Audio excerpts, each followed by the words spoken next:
When this morning's guest started in television, it was in black and white. Now he's back in black and white as the Myrtle Beach Herald's newest columnist. Who is he? You'll meet him coming up next on Carolina People.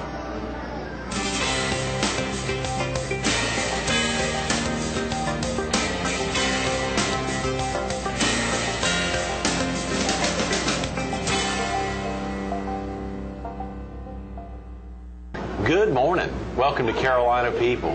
This morning we're at East of Chicago Pizza at 40th Avenue North and Kings Highway here in Myrtle Beach. We're focused on a new broadcasting column that's kicked off in the Myrtle Beach Herald, our show sponsor. And we're visiting with the columnist, Pete Sieler. Good morning, Pete. Good morning to you, Greg. How are you? Thank you so much for coming in early on a Monday morning here to kick off the week. It's an exciting week. And what about this East of Chicago Pizza? It's unbelievable. The place is amazing. We're going to have to stay around for lunch and get a buffet later this morning. Well, I'd love that. Absolutely. You know, of course, it's so exciting to think about you kicking off a column. How was the 4th, by the way? Did you have a big 4th of July? 4th was great.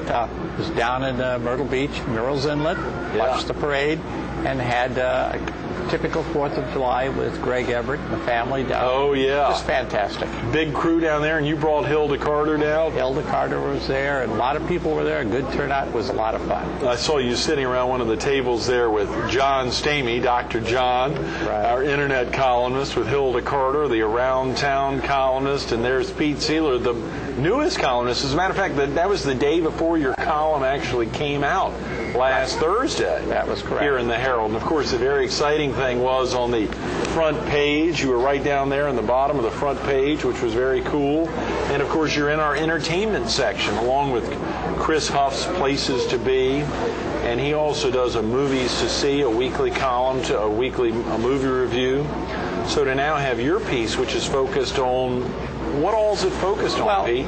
Television is such takes in so many avenues now than it never did before. Oh, yeah. You can go back to when I started out, and television in most communities were only one channel, 2 channels. There were no cable systems.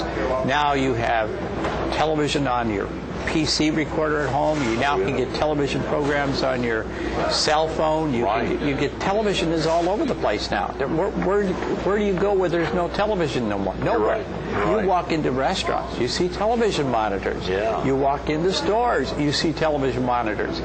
Television is all over, and the programming has taken many different aspects. You're right. There's more channels. You got a 500 channel satellite and cable system now. Amazing. It's growing. Yeah, it is amazing. Have you got one of those iPhones yet, Nope, Pete? not yet. Are you going to splurge, you think? I'll wait a while. See, wait for the prices to come down? Price, it's roughly about the first year about $700-800. I know, That's pretty expensive. That is. Apple Computers. That's Steve Jobs and the group have really gone out on a limb. Do you think it'll be a success? Oh, from what I read and see, everybody's buying. The lines are out. They're they're limiting the number that you can buy, and it's just phenomenal. It is amazing. I'm going to hold this up real quick so folks, if they go to area boxes to pick up a Herald, they'll see this inaugural column from Montana to Myrtle Beach. Obviously, that won't be the title every week. It's going to change every week. But the name of the column, you all went with On Air, and that covers not only TV.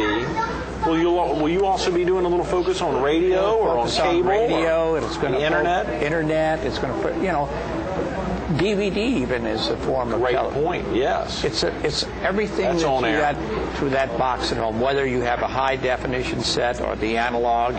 And being seriously, analog will not exist after 2009, the February date. Is that right? Is it really going to drop? Fox 43 will no longer be Fox 43. It'll be, I believe, Fox 18. Fox 18, and you got all these others.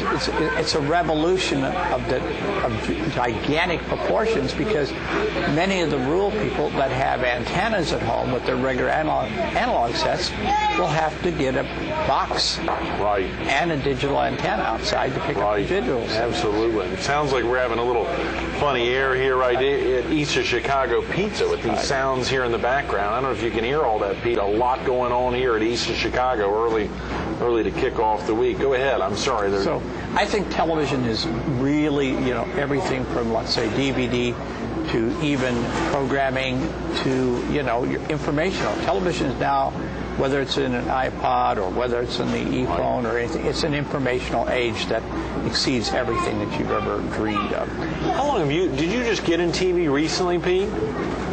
When you mean recently, are you talking within the last 100 years? Within the last 100 years. Okay. That I am, absolutely. Well, let's go with 50 and a half years. Oh, come on. 50. Not 15? No. 50?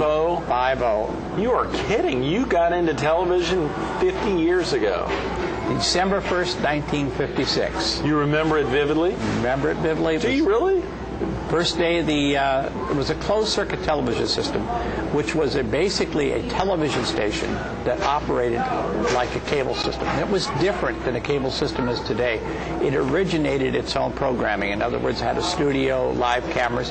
Instead of broadcasting over the air, they broadcast on the cable to people that picked it up. There was the only channel, they finally did add a second channel, but it was the only channel on the system. And that was before, let's say, the outside towns came in with translators and that. But this was the way they got television. Right. And I saw the tests, what they were doing, and I was enthralled by seeing the images on the screen. I wanted to be involved. It was show business. Yeah. Where was this, Pete? Miles City, Montana. Miles City, Montana. That's why the first one, from Montana to Myrtle Beach. Amazing. Right. Small town, about 10,000 people, located on the Yellowstone River. Has a real wild reputation. Really? For what? It's a cow town. It's a cowboy town. Each year, in the third week of May, they have one event that brings in 25,000, 30,000 people. It's the bucking horse sale. Really? And it's the most phenomenal event that you could ever go to. It's a rodeo. It's where they try bucking horses out for the rodeo companies to buy to use in their show. Right, sure. So that's what they call the bucking horse. And it's been there like umpteen years, like even before I was born. And it's a big event. Everybody you still goes. have family out there, Pete? I have family that lives in the area. In Miles City? Miles City, Billings, Baker, Plevna, and that whole area. Plevna. These are places that, what's the population? Do you have a ballpark idea of what the population is, let's say even of the state of Montana? Montana is around 865,000, Is that right? So one of the less populated states in the country, but a lot going on within that one state. The county is, the city is about 10,000 people. The county is about 12,000. Okay. And the county is 40 miles wide and about 50 miles long. No way. That's Custer County. Amazing. And it's interesting. That's where I got started in television. Television came in as a wired system. I got involved. I went down there and I said, I wanted to be involved. I want to get in it. And so they started me as what they call handle the films, film director. All the programming would come in by film. Mm-hmm. And it was bicycled from one of the systems to another system. In other words, is that right? The first system that got it was Cedar City, Utah. They had a system there. Then it came to Needles, California. In Needles, California, it came to Miles City, Montana. Miles City, Montana then sent it to Ketchikan, Alaska, where they had a system. Then Ketchikan sent it to Nome. So to where? Nome, Alaska. That's it was a couple. That's another part of the world. It seems like almost. Yeah. And when we were in television there, we used to celebrate television Christmas programs. We'd get the kinescopes or the film programs in March. No. So all the Christmas programs that were on the network on the live basis or see the big cities were in December that week. They would come finally us the third or fourth week in March. So you are kidding, Pete. So that was, everybody would see the Ozzie and Harriets when they're talking about the Christmas programs the last week in March. It was, everybody accepted it. Yeah. And that was the time that I thought television, I never knew the impact of television as being so strong as when I got involved in it. Because that was when the hula hoop craze was going on. Right.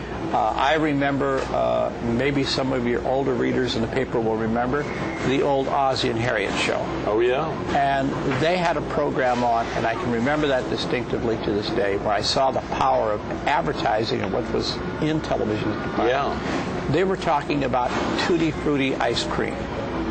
The episode was about Tutti Frutti. And right after when the program was on, the general manager of the station, Dave Ravines, called the local ice cream shop and asked them if they carried Tutti Frutti ice cream. And he said, I can make an announcement if you got it on the air right after the program.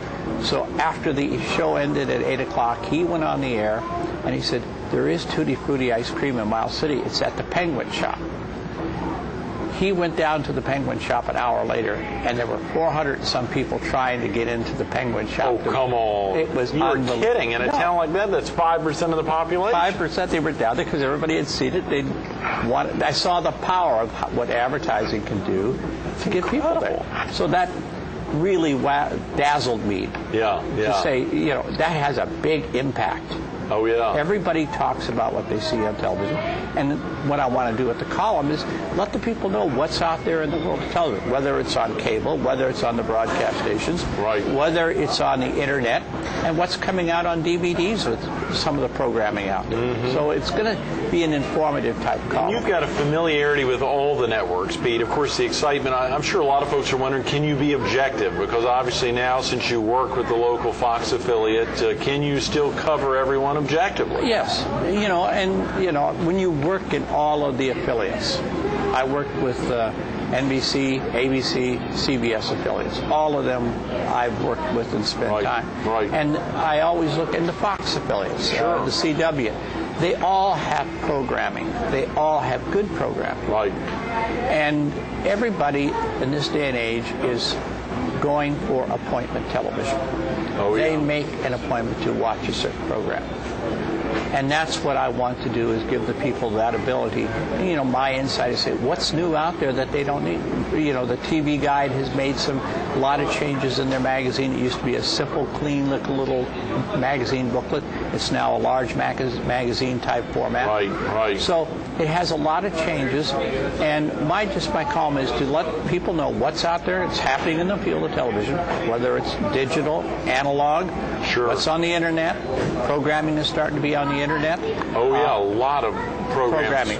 Like Carolina People, obviously. Right, You're airing today on Monday. Next Monday, people will be able to watch you at carolinapeople.com. Right. So it's on the network, on the cable, on the PC, and it's even on, people can get the programs that they miss the night before on their phone. On their iPod, yes, sure, or their iPhone now. That's amazing. Right. So it's changing. And I just want to be able to give a fair and balanced view of what's happening. It might be even something which is happening with the SEC in Washington that might have a bearing on what the local people want to do. Yes. And I think it's going to change more, and it's always going to be an ever-changing business. I want to give the people, the readers, a chance to know what's going out there in a small capsule form. Absolutely. That's tremendous, people. Of course, with 50-plus years, what are some of the biggest changes? Surely you're talking about a community in Montana not getting a Christmas Day parade or a Christmas episode of Ozzie and Harriet until the last week of March. So clearly some big changes have happened. Oh. What are some other big changes that have taken place? The advent of color television.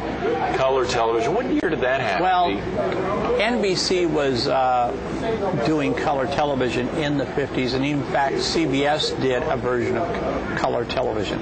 There were two competing systems for color television.